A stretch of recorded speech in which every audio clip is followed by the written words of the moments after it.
Meus queridos irmãos, a paz do Senhor Jesus, eu quero dar um bem-vindo a todos vocês, professores de adolescentes. Eu quero dar um bem-vindo também a todos os alunos que porventura estejam aí também nos acompanhando. A lição de hoje, a lição de número 11 de adolescentes, vai tratar ainda sobre a vida do apóstolo Paulo, tendo em vista, queridos irmãos, que esta lição estamos estudando o apóstolo Paulo, o grande missionário. A lição de hoje tem a temática de a prisão e o julgamento de Paulo. É importante salientar, queridos irmãos, que já passamos pela primeira viagem missionária de Paulo, segunda viagem missionária de Paulo, terceira viagem e agora estamos chegando aqui já quase na reta final, né, faltando aí poucas lições para encerrar o trimestre. É importante salientar que a leitura bíblica que vocês podem estar fazendo está no livro de Atos, capítulo 23, do versículo 25 ao versículo de número 35.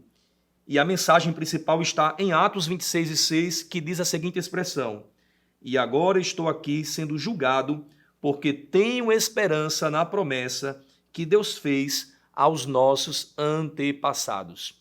Amém, queridos?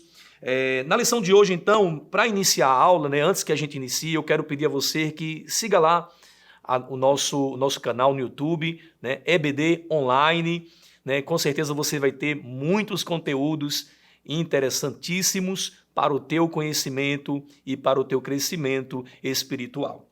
Queridos irmãos, primeiramente vamos começar uma dinâmica, então eu quero explicar uma dinâmica porque estamos aqui falando com um público jovem, né? Até porque, adolescente, na verdade, até porque você, professor, sabe que para cativar os adolescentes da nossa igreja é necessário ter uma aula muito criativa, né? No entanto, ser criativo sem perder a coerência e sem perder a postura, né, que é exigido para o ensino da palavra de Deus. Então, aqui nós temos 3 copos, né? Na verdade, você pode fazer aí de acordo com a quantidade de alunos, tá bom? Se você tiver aí uma classe com 6 alunos, então vai ser 6 copos descartáveis. Uma dinâmica simples, de forma prática, não há custo nenhum para você, professor, para poder custear ou gastar, não precisa de muita coisa, tá? Então, você vai pegar esse copo, vai entregar para cada aluno, tá certo? E você vai falar para esse aluno que ele vai poder fazer o que ele quiser com esse copo, né? Ele vai poder danificar esse copo, ele vai poder amassar esse copo, ou ele vai poder rasgar esse copo, fazer alguma coisa, tá? E você vai dizer, ó, fique à vontade, eu quero que vocês modifiquem esse copo, eu quero que vocês façam alguma coisa com esse copo diferente. E eles vão fazer, eles vão usar a criatividade, vão rasgar o copo inteiro, enfim. No final dessa dinâmica, você vai mostrar para eles e vai perguntar para eles qual é a missão principal do copo, né? Esse copo existe para quê, na realidade? Né? Ele existe para colocar um líquido, não é verdade? Então o copo ele tem uma missão, ele foi criado com essa missão específica. E se de repente, vou até usar aqui, ó, se de repente ele dilacerar este copo, né, a ponto de daqui a pouco ele dizer, ó, eu não tenho como mais colocar líquido nesse copo porque ele está todo rasgado, né? Então esse copo perdeu a missão dele. Então, em contrapartida, a gente vai usar essa dinâmica para mostrar a vida do apóstolo Paulo e mostrar que mesmo diante de tanta dificuldade que o apóstolo passou, ele não perdeu de fazer a sua missão, de praticar a sua missão. A gente pode ver, por exemplo, no livro de 2 Coríntios, capítulo 11, versículo 24 ao versículo 26, o próprio apóstolo ele vai dizer o que ele passou. E ele vai dizer aqui, recebi dos judeus 5 quarentenas de açoites menos um. Ou seja, o apóstolo recebeu 195 açoites com chicotes. E ele vai retratando isso, ele diz, 3 vezes fui açoitado com varas, 1 vez fui apedrejado, 3 vezes sofri naufrágio, 1 noite e 1 dia passei no abismo, em viagens muitas vezes em perigos de rios, em perigos de salteadores, em perigos da minha nação, em perigos dos gentios. E aí Paulo vai retratando até o versículo aí aproximado, o versículo 28, ele vai retratando todas as dificuldades que ele estava enfrentando em seu ministério, em sua vida.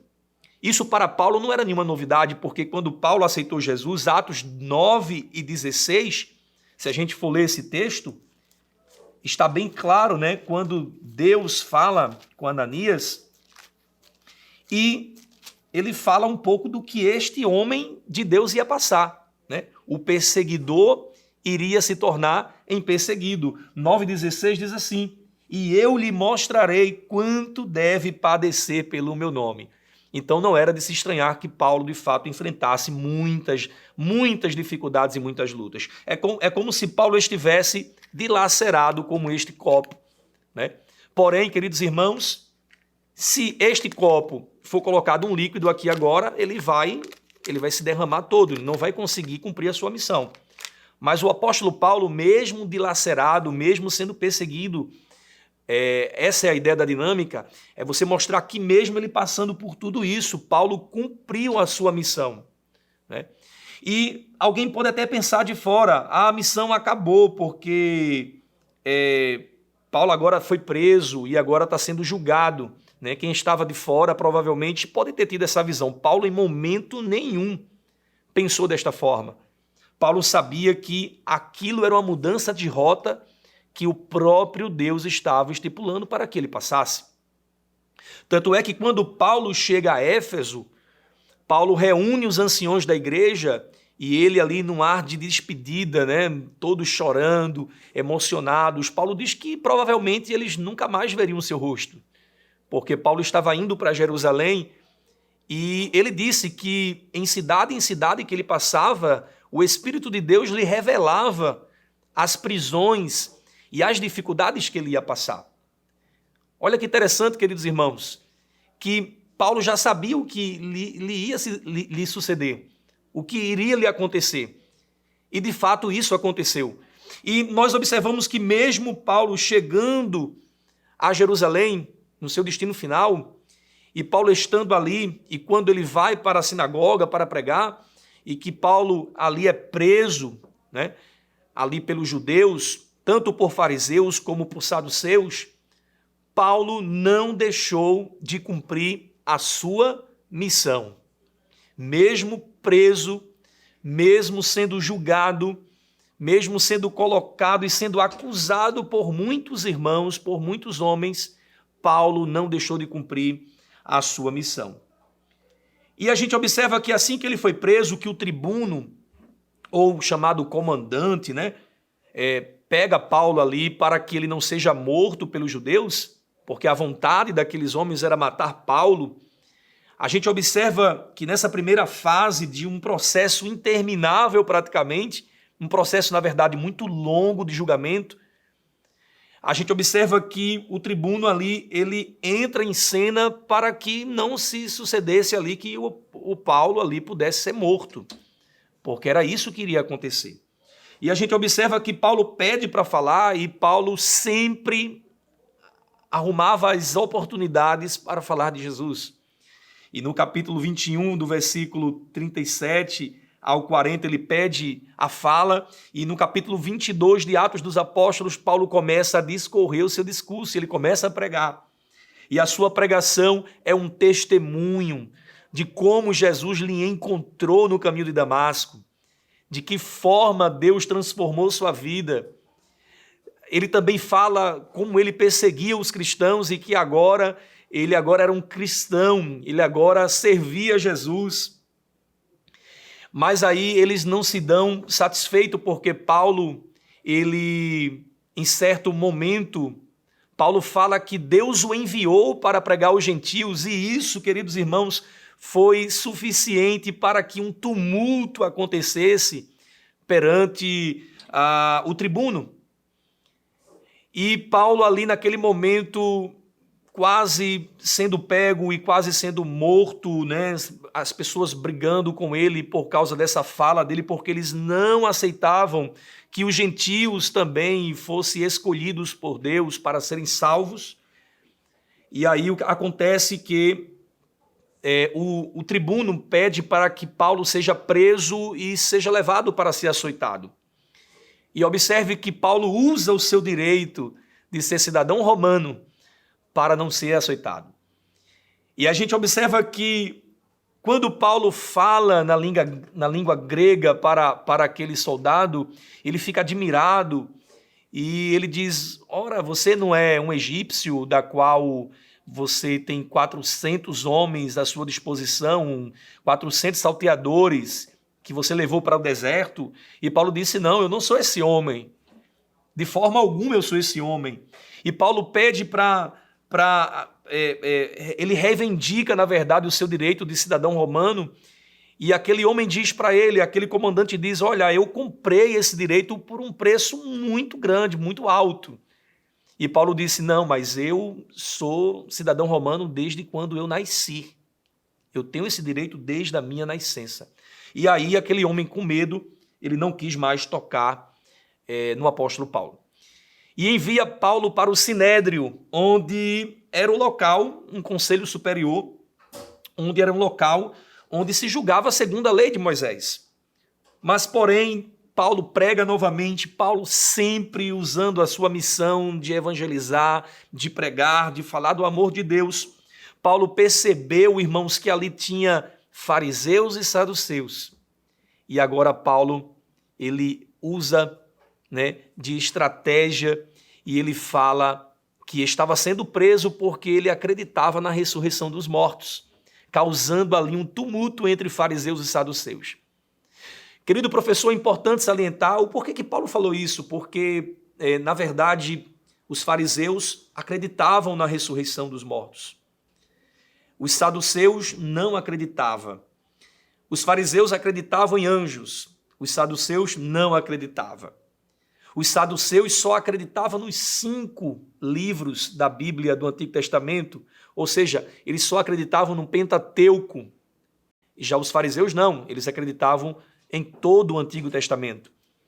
Então Paulo usa o artifício de dizer que estava sendo preso porque acreditava, e ele falou uma verdade de fato, porque ele cria em Jesus ressuscitado. Com esta fala, ele causa agora um tumulto entre fariseus e saduceus.